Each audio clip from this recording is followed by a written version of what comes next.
Hannah was constantly stressed.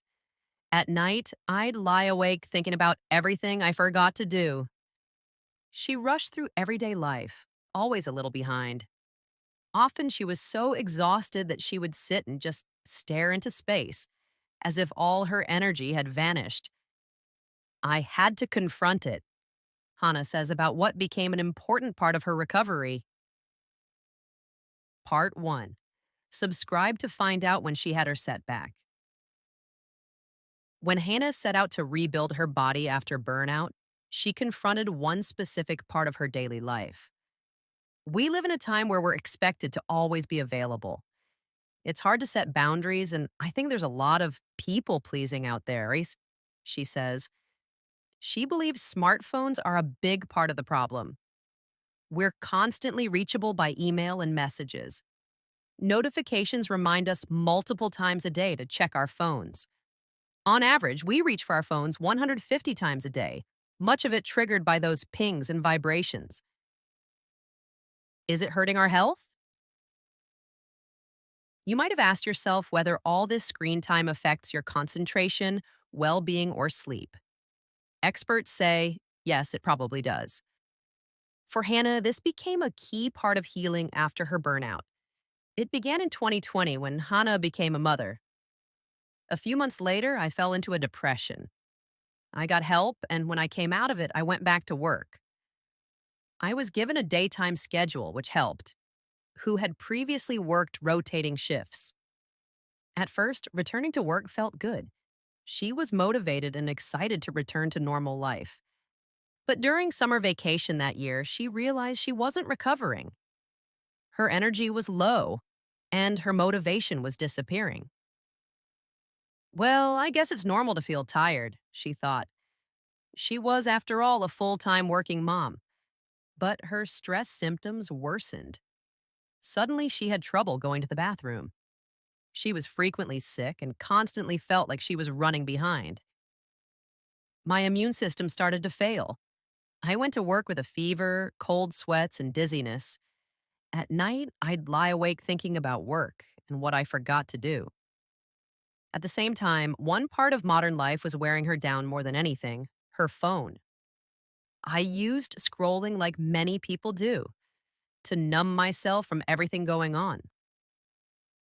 Even though scrolling is technically a choice, Hannah points out that in today's world, we're expected to be reachable.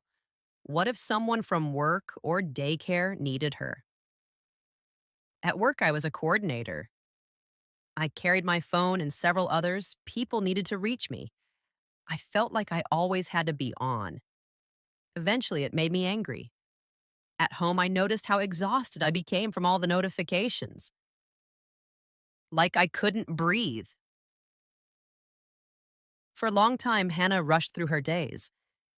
It felt like I could never get enough air. Sometimes I'd sit in my car before daycare pickup and just stare into space, like I had no energy left. In December 2022, she was signed off work.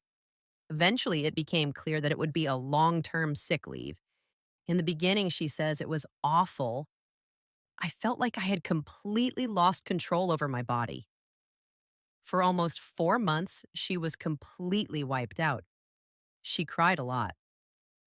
First, I had to let my body rest and sit with the discomfort that came with that. It took me a long time to accept that rest was what I needed.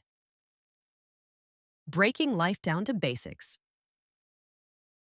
As summer approached the following year, Hannah slowly began to look ahead. Once her body had somewhat recovered, she started to rebuild. I had to figure out what I enjoyed doing and break it down to the bare minimum. She says, one of my favorite things is being in nature, but I didn't have the energy to hike like before. So I just drove to a beautiful spot, lay there all day, and ate some food, she says with a laugh. Eventually, her worst symptoms began to ease. Reevaluating the phone. A crucial part of Hannah's healing was changing her relationship with her phone. I had to confront it. What am I using my phone for? I figured out what I didn't need to be notified about and turned those notifications off. I stopped wearing a smartwatch. I removed everything that fought for my attention. When you're that exhausted, you become super sensitive to noise. Removing notifications was incredibly important for me. Hani has since been diagnosed with ADHD. It explained a lot, she says, and made it even more important to maintain boundaries around daily life and technology. It's easier for me when there's less competing for my attention. A research group is currently studying how smartphone use affects cognitive processes like attention, perception, and memory. It's still early, but initial findings suggest screen time may change how we process information and how long we can stay focused. Most studies on screen time and mental health show correlation, not causation. That means phone use and stress are linked, but it's unclear if the phone causes stress or if stressed people just use phones more. What about teenagers? A 2024 Finnish study showed that high school girls spent an average of 5.8 hours a day on smartphones, 3.9 of those on social media. 16.6% showed signs of possible social media addiction. 37.2% scored above the threshold for a potential anxiety disorder. More social media time correlated with lower grades, higher anxiety, poorer body image, lower mood, increased tiredness, and loneliness. Less screen time equals better mental health. In a recent experimental study, participants who had mobile internet blocked for 2 weeks reported 70.5% improved mental health. Over 70% felt better overall. 60% showed better concentration. 90% reported improvement in at least one area. Can phones contribute to burnout? Experts say yes, especially if they disrupt sleep, enforce constant availability, and prevent mental breaks. Still, there's no strong evidence that screen use alone causes burnout. It depends on content, individual traits, and habits. Where Hannah is now. Hannah is doing better today, but says she's not completely healed. She still keeps phone notifications limited and plans to keep it that way. I still scroll, but now I ask myself, what do I actually want to spend my time on? What could I be doing instead of being on my phone? That helps me make better choices and softens the inner critic that beats me up for scrolling again. In the beginning, she felt some FOMO. But then I reminded myself, if I spend too much time watching others live their lives, I'm missing my own.